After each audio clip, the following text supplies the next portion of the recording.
Hi, Pregnant and Strong team. Welcome to episode 3. Welcome back.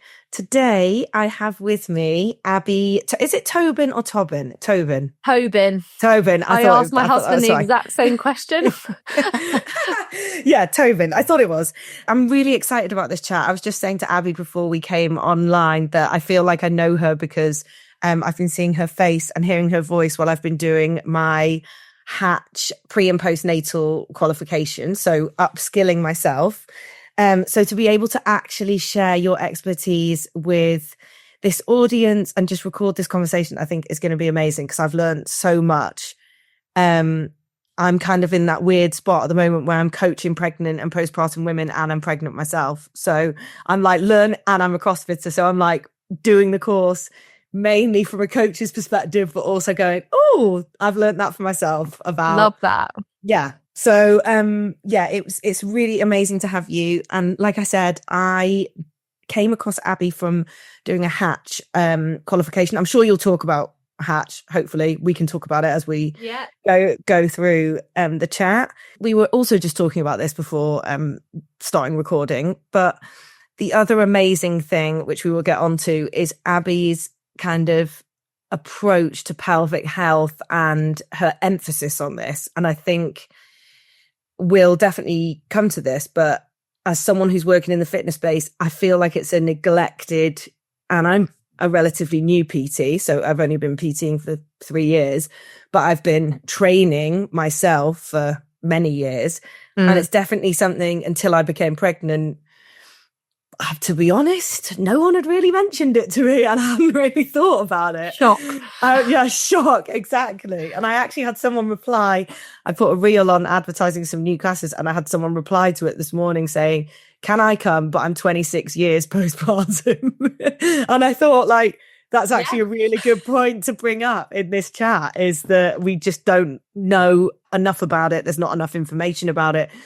It's not prioritized. But before we get into like the nitty gritty, can you just share a little bit about your background, your story, how you got to where you are and what you're doing? I know all this, but I want to share with the listeners. So I started off life as a sport physio. So I went off to university, knew I wanted to be a physio from fairly young. And I wanted to do it because I thought it'd be great to work with athletes. I found the body really interesting and I wanted to help athletes perform. So I went off to uni, I did that.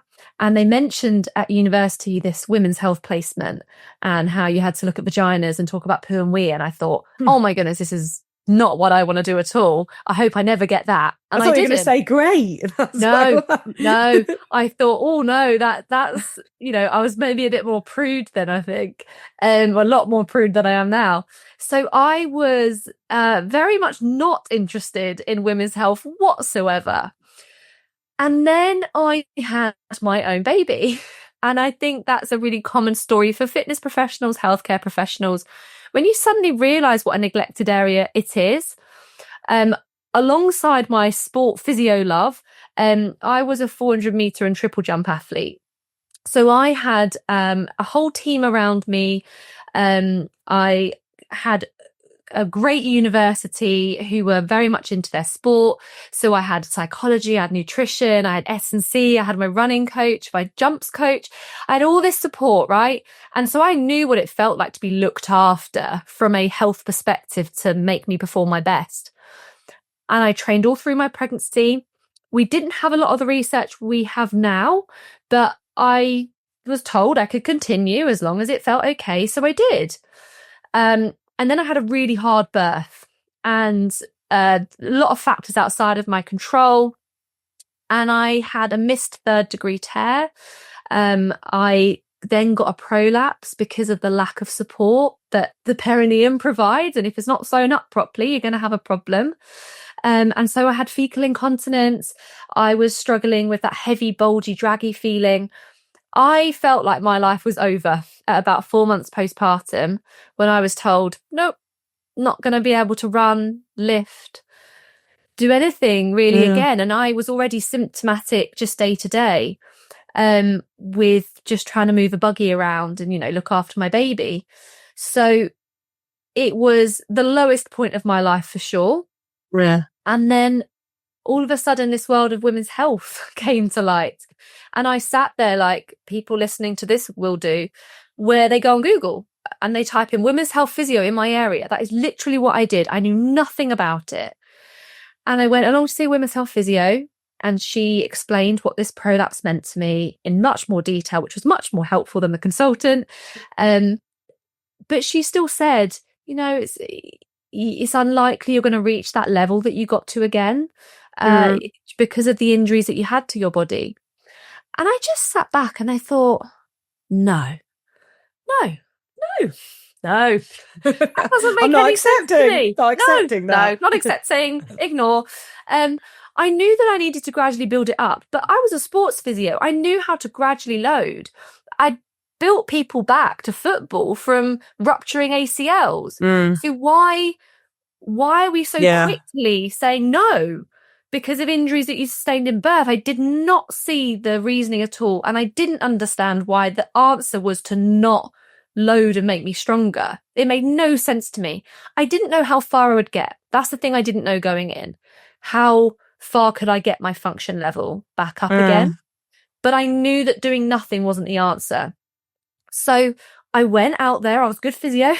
I went out there, did my research. I'm on all our journals and trying to figure this out. Nothing. Absolutely. When was this, Abby? Nothing. So this was 2019. Okay, so not actually that long ago. No, in the scheme not of that things. long ago. We've come a long way in 5 years. The year 2000. You don't look old enough to have a kid that's No. 5. So it's like 6 years ago now. Yeah. There really wasn't very much out there. And so I essentially became case study number 1 for my theory, which was Love that. pelvic health symptoms can be improved with strength and functional fitness. That was my premise. And it can, it turns out. And now we now have research studies about to it. back us up. I had a second baby. I trained very differently through my pregnancy to optimize my pelvic health. I rehabbed immediately from day 1. It was a completely different journey. And now that's what I do is I teach patients, but I also teach professionals in courses how to do that and why we don't have to just put up with pelvic health symptoms, but we also don't have to put them in a box. And let's see what exercise you can do, not thinking about your pelvic floor or abdominals or anything. And then do your pelvic floor exercises over here. I think it should be combined. I think pelvic floor, pelvic health should be at the center of every woman's strength training program, whether or not she's had a baby, to be honest. Yeah, we were just talking about that. And actually, I just wanted to pick up on something you just said, which is kind of something that I've been talking to a lot of the women that I've been coaching in pregnancy, is this difference between training, like continuing your training, which basically you were saying, like first pregnancy, like I'm just going to, I know it's safe. I'm going to crack on. Like I'm an endurance runner. Like I'm going to carry on running. It's safe. And it feels fine. It doesn't feel so great now at 30 weeks, but we've gone from long runs to 5Ks and it's all good. That's great. Yeah, exactly. But I think what you said really struck a chord with me about in the second pregnancy, how you were basically training for your pregnancy and for what your body was going through. And these are the conversations that I'm basically trying to have with women, is that obviously all movement in my eyes is good movement, Absolutely. within reason, as long as it's safe. But the real magic is like doing the things we need to do to equip our body to do what we need it to do. And actually it probably didn't look that different from my first to second pregnancy in terms of the actual exercise I might have been doing or the weight that I was lifting, but it was in the intention within the exercise. It was in the cues that I was giving myself within the exercise. It was how I combined exercises with this whole idea. So my second pregnancy, and what I do in pregnancy now, is birth prep circuits. And I can get people on board with this, even if they're not of my athlete mindset. But if your contraction length for a vaginal birth is going to be like 40 to 60 seconds, That's your work time, right? Yeah. And then you get your rest time. What do we do in workouts, right? We have our work time, we have our rest time. So I basically put together these circuits where I would fatigue myself around my glutes. I would fatigue my pelvic floor. I would fatigue my hamstrings, my abdominals with squats or, you know, whatever movements I was doing. Do a couple of those. And then I would sit in a wall sit. Or oh God, by the end, I was doing like pelvic dancing, right? And everyone loves a wall sit. And that was my contraction. I built myself up to doing 60-second wall sits, heavily pregnant, breathing through it. Because the hypnobirthing techniques, I'm all for, right? They can be absolute gold dust. But you're always practicing them when you're at rest and you feel all calm. What's the point in that? Birth isn't calm. Like, you even, and I think it even helps with C-section births because you've got to keep yourself calm. Like you've got to relax. And that's got to come from inside, hasn't it? Yeah. Like it's not coming from what's going on around you. No, so you've got to be able to like center yourself. That inner calm. Those visualizations, those positive affirmations. Try and do them in a wall sit. Yeah. Because a wall sit is unbearable. It's horrible. I'm looking at you like, oh God. But breathe through it. Use your lovely breath techniques. So I would sit against the wall, but the magic of a wall sit with a vaginal birth is that you can relax your pelvic floor in a wall sit. You don't need your pelvic floor on. What do we need from the pelvic floor in a vaginal birth and a C-section is relaxation. We need to relax. We need to let this birth happen. So now I want you to sit in this wall sit and I want you to relax your shoulders. I want you to relax your jaw. I want you to relax your tummy and your pelvic floor. Your glutes have got to stay on, your hamstrings have got to stay on so you don't fall on the floor. But then we need to breathe and relax.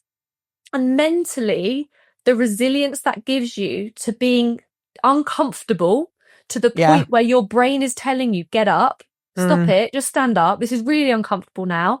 But you're ignoring that. And we're finding our calm before that alarm goes of, okay, now my 60 seconds is done. Or now the contraction is tailing off. Now I need to recover. And I'm going to use my recovery well. I can't use my recovery panicking, shouting, like, I can't do this, I'm leaving, which many people do in that transition point of vaginal birth. I'm going to, because if you're panicking, your heart rate's up, you're elevating yourself, your breath rate's up. No, we need to spend that, however long you're going to get, it's not very long by the end. You need to use that time to calm your breath down from that intensity of the contraction and calm again. And you use your recovery time well. And that is, I really bizarre story. I ended up at my next door neighbour's birth. Very complicated story. But anyway, it's the first time I've been at a few people's births earlier on to support. The first time I've been there for the whole show. And she is not an athlete. She's not an exerciser. She actually said to me around that transition point, Abby, I'm never doing exercise ever. Don't ever try me to. And I said, I'm not going to try me to exexercise. We're just getting through I love labor that she right was thinking about that while she was going through I know. She was going to try rehab her there and then. But from someone who doesn't maybe get this work time, rest time, I still use the same concept with her. And I said, she was asking for an epidural for like hour in between. And I would just say to her, I hear you're not coping well with the pain, but you told me beforehand you didn't want that epidural. Are you telling me you've now changed your mind? Or do you think we can do one more contraction? And so it's another like 60 seconds. Do you think you could do 60 more seconds with me? I'm with you and I'm going to breathe you through it. And she was like, yeah, I can do one more. We did that for an hour. Going, I want an epidural on it now. Okay, but can we do one more? Yes, we can do one more. And that idea of just one more. And again, in a session, what do we do if it's 10 rounds of something? We don't think about the 10th round. No, God, we do one more. I'm going to get my rest and then I'll do one more. Otherwise, same in a long run. You don't think about mile 26. You think about the next mile, right? And how I'm attacking that next mile. And we can put the exact same principles into birth. Yeah. And actually this is what I think is mad. Just having this conversation, and I'm already madly like writing notes and thinking about things, is that this disconnect between like birth and labor as a thing and exercise, like they're two different things, or being physically, let's not say exercise, but being like physically capable and mentally capable. And when I was in labor, and I was really fortunate because I had like a fairly, until afterwards when, you know, some shit went down, but like generally I had from the outside like a fairly straightforward, I say easy, and my husband's like, it didn't look easy, but like straightforward birth, labor and birth. But I vividly remember the midwife saying to me in that really intense like end point, like, oh, you're fine, you've run 100 kilometers in one day. And that just really stuck to me, that two things that you've mentioned already is just being able to sit with not being comfortable. And I mean, like, if we don't put those like healthy physical stressors on our body, you know, the best one, in my opinion, being exercise. We never know what it's like for our body to feel under that strain. Yeah. And two, that like mental strength that you gain from moving your body in different ways and pushing yourself. And it doesn't mean that people have to suddenly become like athletes.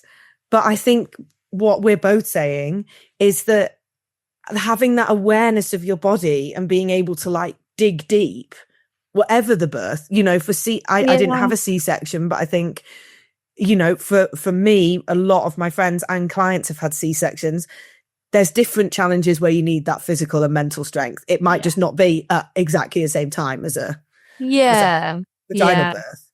And I just think, how are we still living in a world? I know I'm asking the wrong person because you're like, I know. How are we still living in a world where where there's this disconnect of like, oh, so, you know, you're an athlete, so you like crack on. And, you know, there's a whole space of people that don't have access to this information, basically. Yeah. And I think our definition of an athlete is also a little bit warped, because for me, like, there's a difference between doing exercise and training. Training is exercise with a purpose. It's exercise with a goal in mind. But that doesn't have to be a 100K run. It could be labor. It could be labor, yeah.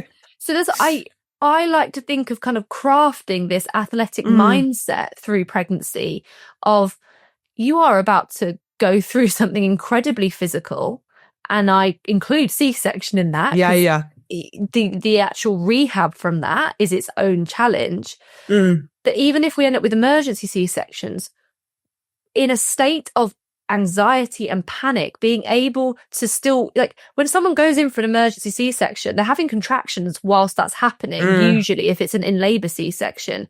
So you're still navigating the pain of those contractions and trying to remain calm in a very, very intense situation. So all that athletic mindset comes into play in such a physical time. And anyone training is an athlete in my mind. So if you're going and you're trying to learn how to squat with a barbell for the first time, if you're training because you want to be able to easily pick up your kids and put them on your shoulders to be able to walk around, like, you're training with a purpose. You're not just moving mindlessly.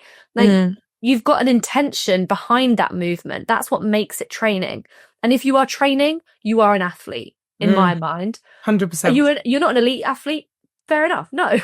But there's so many more like subcategories behind that. If you go do park run, you're getting a time every week. You're trying to improve it. You are an athlete. You are a runner.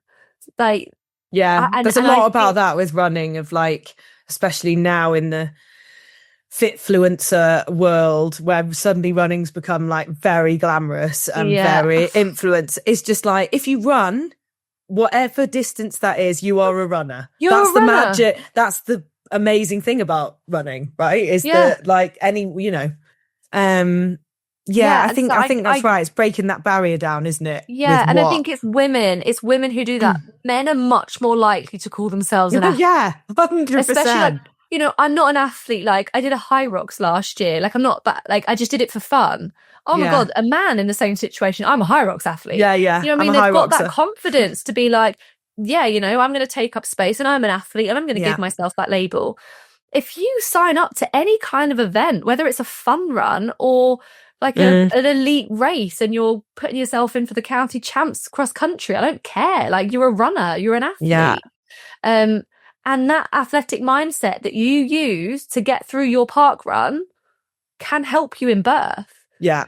100%. And it's just it's knowing what your what do they call it? Your transferable skills in like a job interview. Those transferable skills you have, or even like mental like kind of battles that you've maybe had in your life. Lots of us have been through some pretty tough stuff at some point. How did you get through that? How did you navigate it? You can put that into your pregnancy and birth, because the worst thing you can do is go in thinking that not just birth, but motherhood, postpartum is smooth sailing and it's going to be the best time of your life all the time and you're going to love every single minute of it. You're not. So like, mentally prepare yourself for the challenges that are to come, like in your training, also in your relationships, like your identity and how much that's going to shift. Like it's so much more than, oh, just have a baby and get on with it.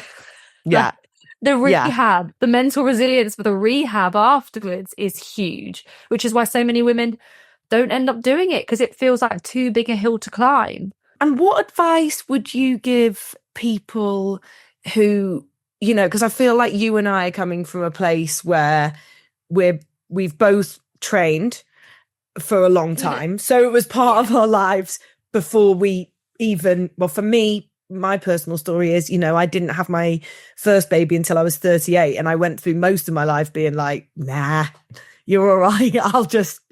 I'll be one of those people that doesn't have kids. And then suddenly it's like, oh God, it's happening. Yeah, but which is amazing. Like, as in, you know, it's been incredible.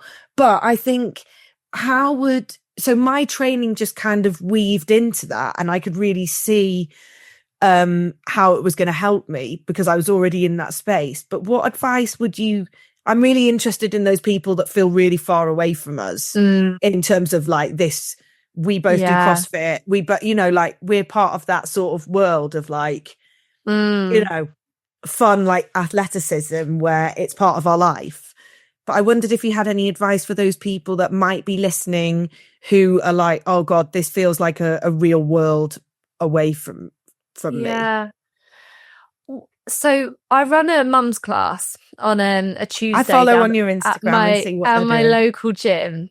I love it. When I first decided to do that exercise class, it's in a CrossFit gym. We're not doing CrossFit, but it's just, you can bring babies along. There are no rules. And so it's a good environment to have it in. It's strength training. But when I did it, it was because I wanted to create a space for people like us to be able to get back on with their training again after they've had a baby. And the most beautiful thing happened. The majority of mums in that class had never, ever touched a weight before in their life. Amazing. And the reason why that started happening was because my firm belief that pretty much every pelvic health symptom, not every single one, but a lot of them, particularly postpartum, could be improved by getting stronger. If you get stronger, the symptom improves. And these women in clinic were not doing that because they didn't have the confidence to do that. They weren't going back to their own class because they didn't have a class to go to. They weren't going back home to their home equipment because they didn't have any home equipment. And so I would give my little pitch at the end of my physio session with them, kind of saying, right, you're leaking, you've got prolapse, you've got diastasis, whatever it might be. And I would say, look, right now, your function level of what your body's kind of having to do with a baby, you've never trained before in your life, but now you're picking buggies up in and out of a car. You're carrying that car seat in that weighs at least 12 kilograms. Yeah. You're having to do all of this. You're strength training without realizing it, guys. You're asking your body to do things that it doesn't have capacity for because you've never trained it. But it's because you never needed to train it before because your life didn't require you to do any of these heavier skills. But also now you've deconditioned. and you gradually built up strength naturally without having to do anything through your entire life. Puberty comes, we get a bit stronger. We get stronger because we're older, right? But now, for the very first time, you've had a period of massive deconditioning.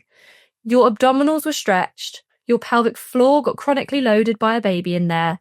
You couldn't move around as much by the end because we're heavy and we don't want to move as much, which is fine. Yeah. But it means our glutes atrophy, our hamstrings get weaker, our shoulders get weaker.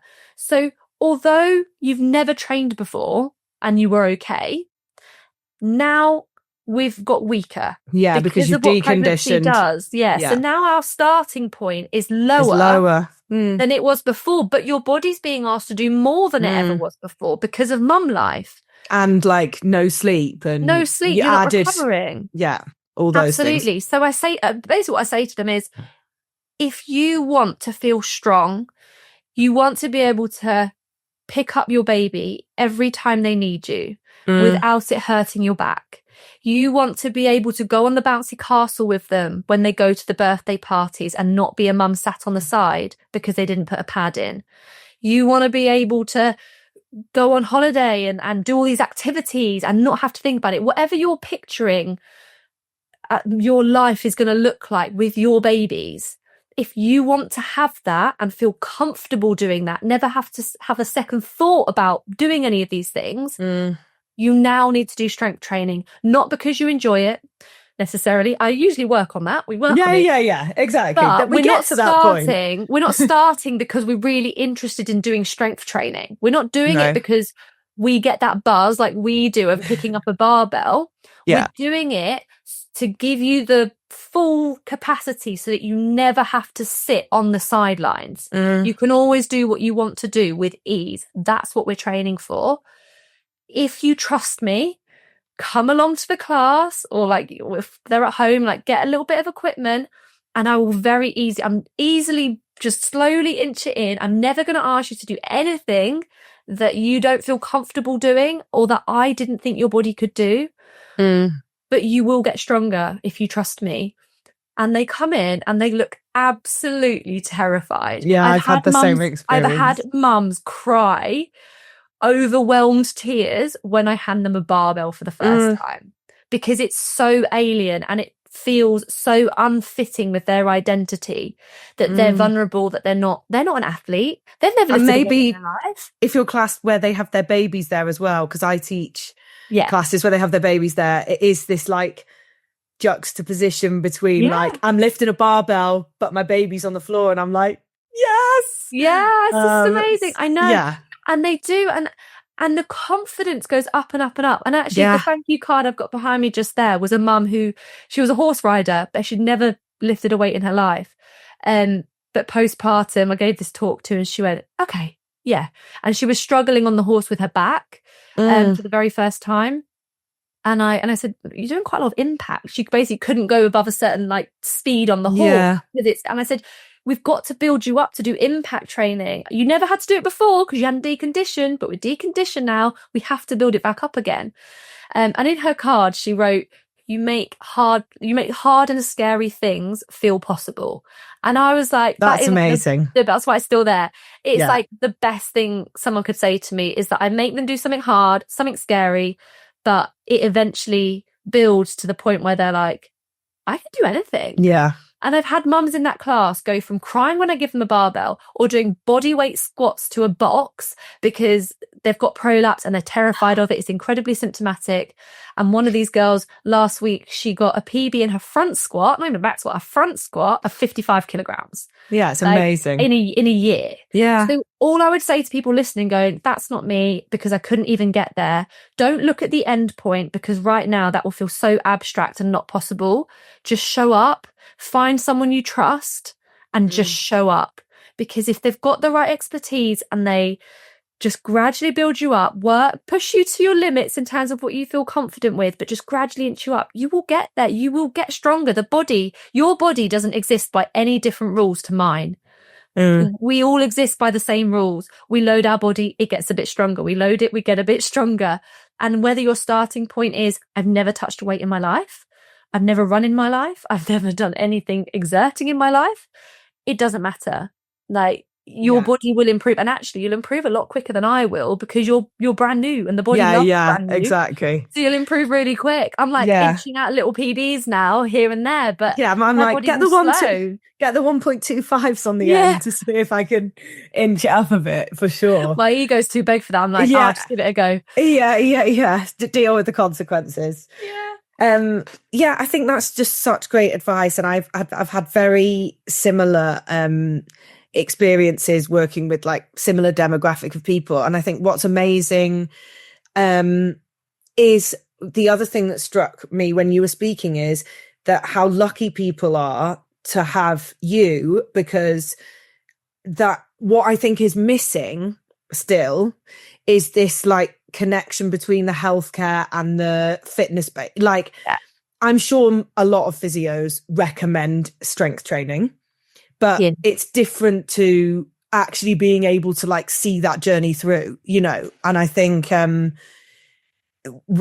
we need to do better, like generally, at linking the two, and that will help us get to those people who don't see themselves as an athlete, like we've discussed. 100%. Because the people I see, the people in clinic who go to their healthcare professional, so pelvic health physio, or it'll be a GP, who aren't they're worried about their pelvic health, if they're leaking, got prolapse, diastasis, whatever might be going on.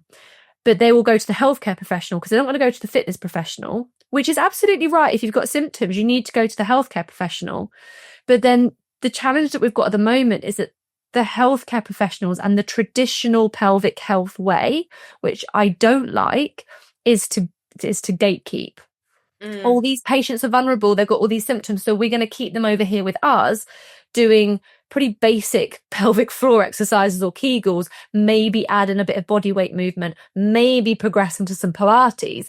But like, it's very limited. And you look at what these mums are having to do, and I'm like, Pilates ain't going to do shit. Yeah. Like, no offense to God, Pilates. don't even get me started on but like, I'm not against Pilates as an exercise form, but it's not going to build the same strength. It's not going to build muscle. It's not going to build strength in the same way that women need in order to do life. So if you enjoy Pilates, fantastic, go for it.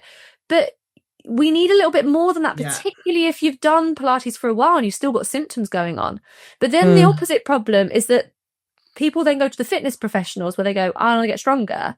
But the fitness professionals don't have the knowledge of the pelvic health stuff.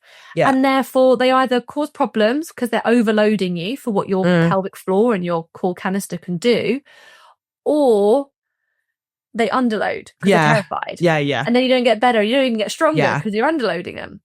So, I mean, that's why with the professionals that I work with now, that's why I've written the courses that I have, in that I would hope in wherever you're listening from, if you went and found someone who had done the Hatch certification or the Mummy MOT Fit Pro, like, I have trained these people myself, and they have to do tests, as I will say.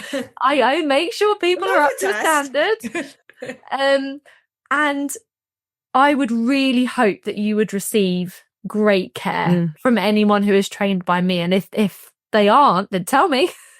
I find it complete madness. And I've also come from a previous career in teaching, which I also do recognize that I learn not next to nothing, because I did have some great training when I was learning to be a teacher, but my main learning came when I was like in that classroom with the kids responding to, so I get all that. However, to get my pre and postnatal qualification to train pre and postnatal athletes with all these symptoms that you're talking about, or people, you know, coming with all these different challenges and experiences, I did it during my first pregnancy, and it was shit. Like, now I know that sounds bad, but I'm hoping if there is any fit, like, PTs listening to this, it's a problem for us, because, and I've worked with lots of PTs, like, people not wanting to cover my class because, like, I'm worried I've got my pre and postnatal qualification, but I don't feel equipped to actually coach women. And lots of women that started coming to my Pregnant and Strong Foundations class said, I was in a gym class and someone just said, either don't do that. Yeah. So like you're saying, underloading, or like, saying like, you can't do a pull up, you can't do a front squat, you can't do, whatever it is, insert any movement. Or they give like the same modifications every time that they know. So if it's a core thing, it's like, just do a bird dog. And like, again, just like Pilates, no offense to bird dogs, like they're fine, but there's so much more you can do. And obviously when you're coaching 16 people in a class, you can't be giving like 10,000 variations. I get that. But if we all had more knowledge, like you and I are talking about, and expertise to work with these different populations, we would be better equipped and we'd be supporting women. And I think encouraging more women to train. Like I got told by a woman who was a member of a really well-known like gym chain, who was basically told not to go to a class because she was pregnant. Yeah. Like that sort of shit is like, wow. Why? Like it, and then it really puts that person off. We've talked about confidence and, you're not going to be confident to go to a class if you've been told that. No. It just puts the message out there that you're vulnerable. And I'm not saying that someone who's pregnant is invincible and they can do absolutely anything they want. But generally, people in pregnancy are so much more resilient and capable than we give them credit for. Yeah.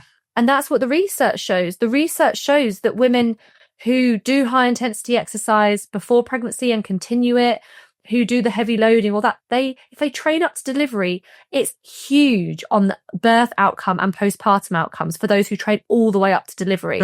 If you stop earlier on, you're like, oh, I'm just going to take the last month off, you start to reduce your security blanket of all that exercise by the time you get to birth because you're deconditioning. Yeah. So really, for me, pregnancy is all about minimizing as best as possible yes, we're going to decondition. There is no two ways about it. People who train all the way up to delivery. I've had people who can still deadlift 140k at the end of pregnancy. Unbelievable. That is unbelievable.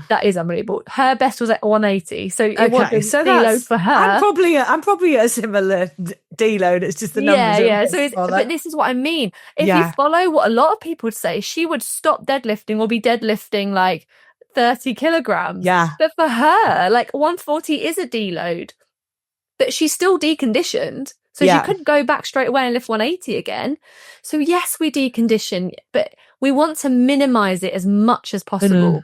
And unless you are told by a doctor because of medical risk that you need to stop something or reduce intensity, or something feels uncomfortable, doesn't feel right in your body, you need to listen to it. But if it doesn't, I had this exact conversation about an hour ago in clinic, and we don't stop things just because we're pregnant.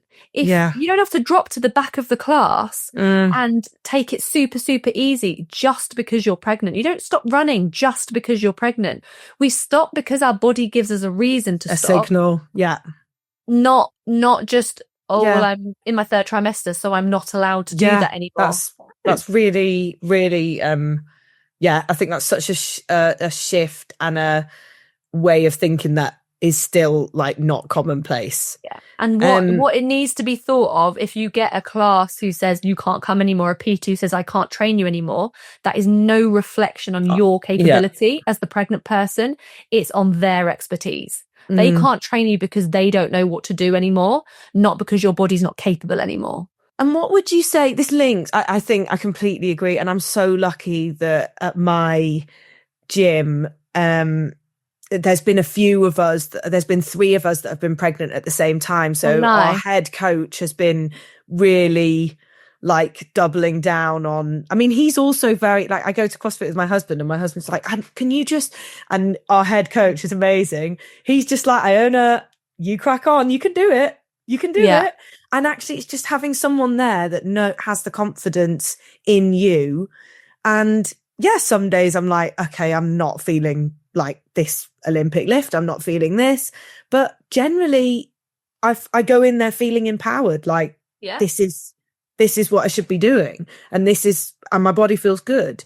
I think there's another myth, and I wondered what your thoughts are on this, because this is another one, just another bugbear, is the whole notion, and it links to what we've just been talking about, and the whole notion of, if you haven't exercised, and I hear this all the time, and I'm sure you do as well, if you haven't exercised before, you can't start. I can see you smiling. You can't start exercising in pregnancy. Yeah. The evidence does not support that at all. Exercise, any movement, just going on a 10-minute brisk walk. So if you've been at a desk, you do no exercise, and you're coming at this from a point of being very sedentary, we are obviously not going to go and try a HIIT class. Okay, that would be stupid, and you would hate it, because that would be stupid in pregnancy. Anyway, anyway. It would be such a gear change, wouldn't it? So we're not saying you crack on and try and emulate a pregnant athlete that you see online. But pregnancy is the time to start. For you, for your baby, the outcomes are so clear. So if you go for a 10-minute brisk walk, you will massively reduce your risk of preeclampsia. Massively. Like, it's huge for just 10 minutes. As you then start to do more and more and more exercise, your outcomes get better and better. Mm-hmm. But the most benefit you get is with that first bit of exercise. Okay. So yes, when you see the guidelines and you start off completely sedentary, you go 150 minutes a week. Are you joking? 150 minutes, that's huge from zero. Don't start off with 150 minutes a week. Start off by trying to go on like a half an hour walk, maybe in the evening with your partner, or like make it a thing, or like start off with 10 minutes if that's what you want to do. Go off on a bit of a walk.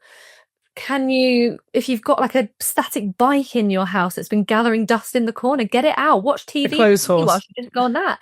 Like, yeah, everyone's got a dusty bike in the corner, don't they? They do. Or, sign up for that pregnancy yoga class or pregnancy Pilates class. Just start moving. We start low intensity, and then we can gradually build up through the pregnancy. I had a lady today in clinic who has largely been sedentary. We've been gradually building her up. Then she came in last appointment and said, I'm 5 weeks pregnant. And I said, fantastic. She said, is there anything I need to know? I said, no, I just want you to keep doing what you're doing.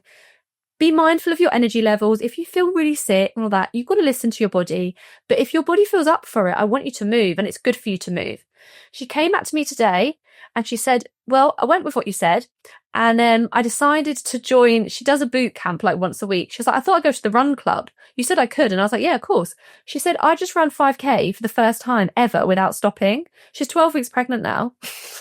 And she's just improved her 5K hugely. That is amazing. So like, she started off with, a little bit of a run, then walk, little bit of a run, then walk. She is not coming at this from an athletic point of view at all. She's been incredibly sedentary and has become very weak.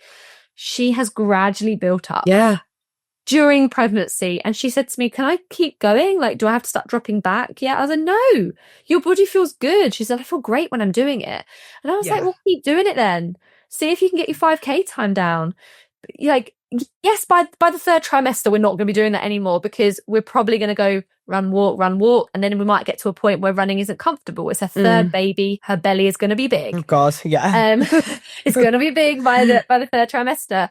But can we progress in this second trimester more? Yeah, absolutely. Can you pick up the slightly heavier weights at boot camp as you're building that consistency? Absolutely you can, if it feels good for you and your body. So yeah, I completely disagree with the complete myth. Good, I'm glad we're on the same page. Get started in pregnancy. It is the time to start, and it can be the kick, because I think we should be doing it for ourselves. We're very important, ourselves on our own, but you're also doing it for your baby, and it improves the outcomes for your baby as well. So why not start now? Like, use it as the motivator to start. And to start somewhere, and just know that first 10 minutes, that first half an hour is the most beneficial. So you don't need to start with 60-minute sessions. You don't need to be doing it 3-4 times a week. Start with small and know that even that small bit is making a huge difference. I think that's such amazing advice, like postpartum as well, is that a big barrier that I see, and I'm sure you do as well, is this notion. I mean, even taking pregnancy out of the equation, just like women that I train and, you know, mums, people in different stages of their life, is this notion, if I don't do 60 minutes, if I'm not going to a whole class, if I'm not, and we just don't want that holding people back. Like you said, that isn't such an amazing fact to share, is that first little bit. That's what's going to make the biggest difference. Biggest benefits. Yeah. And I think it's, and I could talk about the mental health benefits like until the cows come home. But for me, you know, like I said, I had a fairly straightforward experience, but still postpartum, like that getting outside, that walking early on, those like core rehab things that I was doing. And then eventually that gym class when you're in the midst of breastfeeding and you have had no sleep, having that slice of time where you can just be in your body and not be is so is so important for our brains as much as anything else. So I think that's we have last year new pregnancy and postpartum guidelines over from Canada. But it's been years and years in the making, and the advice now is that we, other than if it is directly a big risk, so what we call contraindicated in healthcare, we encourage mums to get moving as quickly after birth as possible.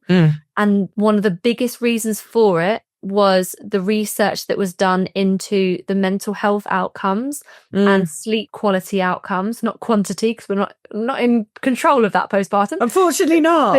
But sleep quality was huge. Like, exercise is essentially, in the research, this is outside of pre and postnatal now, but is as beneficial as talking therapies, is regular exercise with mental health. Amazing. It's huge. So the guidelines now state, and you can go online, and if you type in Get Active questionnaire, either pregnancy or postpartum, there's 2 slightly different ones. I'm going to share that. Those 2 questionnaires, you fill in. If you are a week postpartum and you fill that in and there is nothing of risk that comes up from that form, you are absolutely fine to start low intensity exercise and then gradually build to moderate, then high intensity. You do not have to wait for that 6 to 8 week GP check to be signed off, which is, I'm kind of doing air bubble quotations here, because the GP, how do they sign you off? Like my GP didn't even ask me anything. And they're not, my GP GP just exercise professionals. They don't have expertise in that. So as long as that form is filled in and you've screened yourself, you can do a self-check at home. You can actually go back to your, like, the pregnancy yoga, go to the postnatal yoga now, start moving, go on those brisk walks, like start getting your heart rate up again, do a little mobility flow on the floor at home, just start moving, because it's huge, absolutely huge for your overall recovery, but also particularly for mental health and that sleep quality. So we've got the guidelines to back us up now. I've actually been doing it for years. Exactly. But I now have guidelines to back me up, which is really nice. But I think everything, I'm actually doing some work with the Active Pregnancy Foundation at the moment, and this is something I've talked about a lot with people, is the whole narrative. And like, one of the things I just wanted to talk about is like where the narrative is at the moment. And it still very much is like, lots of women will message me and be like, but I haven't been for my, and I'm sure you get the same, like, I haven't been for my mummy MOT, or I haven't been for my GP check. First of all, I'm like, don't get confused between the two, guys, because when you go to the GP, you're going to be really disappointed if they actually ask you anything about your body or how you're feeling. It's just like, are you taking care of this baby? I'm doing the best I can. Okay, crack on. But I think it just needs to be framed in a better way. Like, that's not a check on the mother, in my opinion, from my experience, and, you know, I by your face, I'm like, by many people's experience. So just reframe that as we're checking the baby. It's a 6-week check. And let's try and do something where the mother actually can be checked to start with, because as far as I'm aware, and maybe you can clarify this, is there a way on the NHS to be checked post? We're saying if everything's okay, it's amazing that we've now got these guidelines that you can like crack on, which I think is brilliant. And the survey, the questionnaire is amazing because it's in a lot of detail. So it definitely gives confidence in that. But is there anywhere that people can go with, I paid for my women's health physios, both in pregnancy and postpartum, and I was lucky enough to be able to do that. Is there anywhere people can go to get support? Yeah. So, I mean, in my opinion, the baby should go for their health check with the GP, and all mums should get a postnatal check with a pelvic health physio. Yeah. Yeah. Is what I think should be happening. It's not. So the GP check is really it's basically like a safety net. Yeah. Of, is this mum mentally at a point where she doesn't need to be admitted anywhere? So it's a pretty low bar for mental well-being, because when they ask you, are you okay? Most mums don't really know how to answer that question. Yeah. Like, in relation to what are you asking me? But they're essentially trying to make sure, you are not going to harm yourself or your baby. Is really the baseline that they're checking as that safety net. And then they're also there to check that you're not going to get pregnant very quickly again. They're the fertility safety net. And then you've got a chance to raise anything that might raise a red flag with them of like infection, like you've still got a bit of placenta in there, like the kind of emergency situations that need to be dealt with medically straight away is that safety net. They are not trained to look at your pelvic floor, your abdominals, your breath, how you're moving. Are you ready to return to exercise? What level of exercise are you ready to return to? It's not their expertise, so don't ask them because they don't know. And unfortunately, even if they don't know, they'll often try and give an answer, which is even worse. Pelvic health physio is where people need to be. But unfortunately, unless you are privileged enough to be able to pay to go privately, the only people who will routinely see a pelvic health physio are those who have had a grade 3 or 4 perineal tear. So they should get an automatic referral to pelvic health physio. And I say should because there are multiple being missed at the moment who are not being directly sent there. So if you're listening and you had a grade 3 or 4 tear and you didn't see a physio, you need to go to your GP and say, I am owed this. Thank you very much. You have to sit on a waiting list, but you will eventually get to see those physios.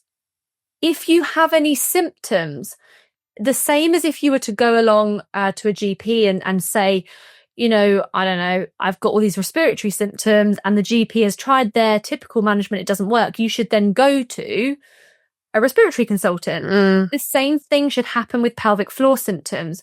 So if you are concerned because something doesn't feel right, you feel like your vagina looks different to before, you feel a tampon stuck feeling and it hasn't gone away in that kind of like 6 weeks after birth, if you are getting passive leakage of urine, you're leaking with sneezing, you're leaking with coughing, you leak when you're on your way to the toilet, you can't control your bladder in the same way as you could before, you're leaking poo, your control of farts has gone, sex doesn't feel the same anymore, maybe sex is painful, are we getting any vulval pain, are the scars still painful? There's so many things that could be not right.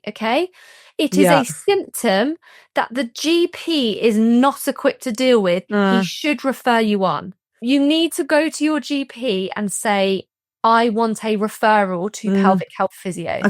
And you are entitled to that. You do not have to be a certain level of bad. You don't have to be completely incontinent.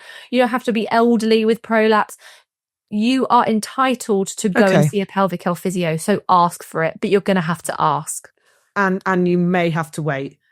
But that is really, really good to know, because I think that signposting is something that just simply, in my experience, isn't there. And I'm just about to embark on a really cool research project that I'm leading, which is into these conversations that happen mainly prenatally. with like midwives and antenatal care around like physical activity and signposting and things like that. And it's no one's fault. It's just not part of the training. Like it's not part of the landscape. But hopefully, as you said, looking at things, how much things have changed since 2019 when you were going through your own experience, we've got to think of things positively, that if things can change that much in 6 years, hopefully things are going to keep changing, like you said. And I'm hopeful. I think the conversations will keep growing, and I think the conversations are going to become louder and more prominent. I think the challenge we have is, it's one thing to have the increased awareness, but with increased awareness then becomes increased demand, because women then know, this isn't normal and I want it looked at and I want it sorted. Sure. But ultimately the system has to improve to be able to cater for that increased demand, and it's not coping and it's not changing. Once women know they can ask, like you said, for a referral for a pelvic health physio, we need to actually have some pelvic health physios. And unfortunately, at the moment, the conversations I have in clinic compared to the narrative in the media and from government of, well, we're going to put in these pelvic health hubs and we're going to do an inquiry into the maternal services. It's great, right? Fantastic. Thank you for letting us know that. But ultimately, the stories I hear in clinic are not changing. The access to services is not improving. And it just feels like we're having inquiries based on inquiries. There's no action. But the fact that the recommendations from the last inquiry weren't put in. So it's like, now we're doing an inquiry on the fact that why didn't those recommendations be put in? It's like, can we stop doing inquiries? It's not changed. It's got worse. So just do something about it. And that's the bit that we're missing at the moment. But unless we keep shouting loud, unless we keep having these conversations, the pressure comes off of the government, the pressure comes off of the system. So we have to keep shouting, but it gets more and more infuriating, because as soon as you start shouting and you're not being listened to, it makes it even worse.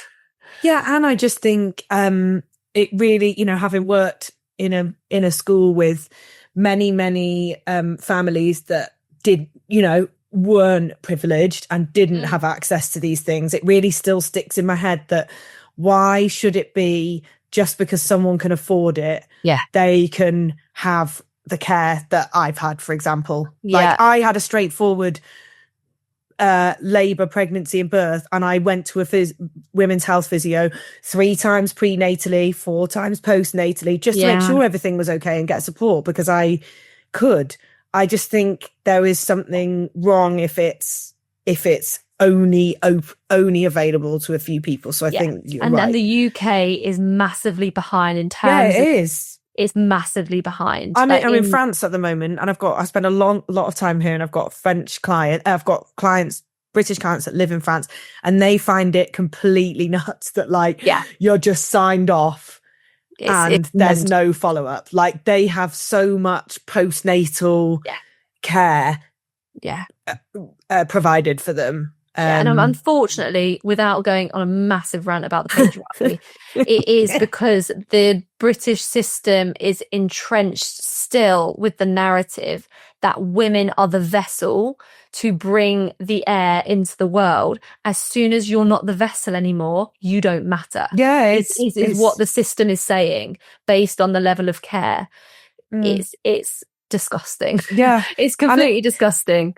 And it even happens anecdotally that when you're pregnant, it's like, oh, you're pregnant. And as soon as you've given birth, it's like, where's the baby? Crack on, love. Where's the baby? Even on an anecdotal, like not even going into like healthcare or my friends laugh at me because whenever I go and visit after they've had a baby, they laugh at me because they're like, you don't even held them yet. And I'm like, I'm not here for them. I'm here for my friend. Like, I've got a lifetime to get to know them. And right now they're a bit boring because they're not doing anything. Because I get to hold babies in my mum's class, and I hold the baby, and I love holding babies. I do. But I'm doing it because it gives the mum a break to be able to get her exercise done. I'm here for the mum. I'm here to ask you how you are. Like, I can see the baby's fine. Like, the baby's fine. Exactly. Look at them. Yeah. They're fine. Yeah. Exactly. Like, are you okay? Yeah. And I pay very little attention to newborn babies. Yeah. To the Same. point where people think I'm being rude to the baby. I'm like, the baby don't know. Baby don't care. Yeah. Baby's fine for now. Come back to me when they're 5.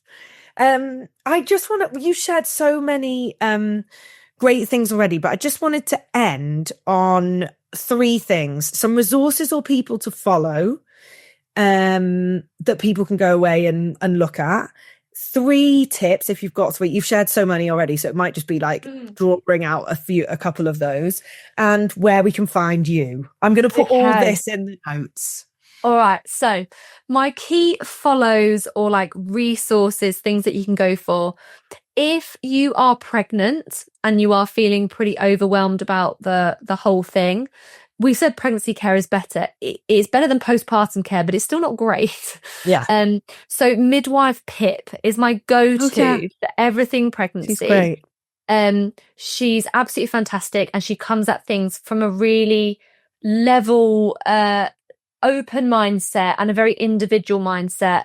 So she's a midwife, but herself with her birth did the hypnobirthing, had 2 like birthing pool births. So she comes at things from the medical perspective, but with a real appreciation for the fact that we often over medicalize. And she very much believes in that one-to-one individualized like pregnancy care to prepare someone for birth, and not one size fits all. So I love her for that. Yeah. So she's probably like my top kind of pregnancy resource. In terms of postpartum, particularly for kind of those who love exercise, the return to exercises would be Dr. Christina Previtt. Oh yeah. She does loads of research and is a big advocate for kind of what the body can do after you've had a baby. And yeah, I love her for that. And then Hatch is the other one, is my third one. Yeah. So Hatch Athletic, who I wrote the certification for fitness professionals. They also have loads of resources for mums, free downloads for training in pregnancy, for postpartum rehab, and loads of helpful blog posts. And again, they're very holistic. So we have on our team myself as a physio, but then we've got a nutritionist, we've got psychology, and they write blog posts about lots of different topics. So they're a really good one to follow. And then also to go and have a little look on their website at some of the free downloadable resources they've got as well. So they're probably my top 3. Amazing. I follow all of those, so I feel like we're in the same. Midwife Pip actually shared an amazing post. I think it was even just yesterday, which I was going to share on my Instagram, which talks about exactly to your point about this holistic approach and birth prep. And it was kind of like things people don't know about birth prep. And it was like one of the ones that really stood out to me, which we've kind of touched on, was like preparing your nervous system for like birth. Because I think people they do a hypnobirthing course and they're like, okay, I'm just going to breathe like this, and it's like, no, you need to like, that's not going to work, sorry, I don't want to burst your bubble. But and I actually think that was really helpful post. And any just like takeaways, practical tips for summarizing what you've said for pregnancy and postpartum, but maybe start with pregnancy. Just like one takeaway for people. My pregnancy tip is keep moving. If you're not moving, start moving. And don't think it has to be a certain amount or the same as what you did before, or you have to match what someone else is doing that you see in order for it to be of benefit. Just start moving. If it feels good for you, it is good. Pretty much. Amazing. Perfect. Don't overthink it. Yeah. Don't overthink it. Just move. Whether it's a walk, whatever you enjoy, do it. Is my pregnancy tip. Amazing. What about postpartum? I would say don't get too caught up. Don't be too inflexible in your mindset of what counts as exercise. Is one of my biggest tips. Okay, that's a good one. Those who improve overall, when you look back in like 2 years postpartum, those who have improved the most have a really flexible mindset of what exercise is and what counts. So those who have really big ambitions postpartum, maybe like Iona and myself, you know, if you want to get your pull-ups back, The monkey bars in the park are a great place to do Yeah. it. Yeah. That's how I got my pull-up with monkey bars. I'll be looking for that. And if you know, if you're like, you know, I don't have the confidence, I don't know what I'm doing, is go to the mum and baby class. Even if you think, well, that looks quite easy what they're doing, maybe that's not worth it. Well, you're still moving, still doing something. Exactly. Do 5 minutes, or like find something on YouTube and just do like a little 5-minute mover. Like, it does not have to be a big session. Exercise doesn't have to look perfect in order for it to count. So again, it's probably similar to pregnancy. Just do it. Yeah. But I think you can do, just do it.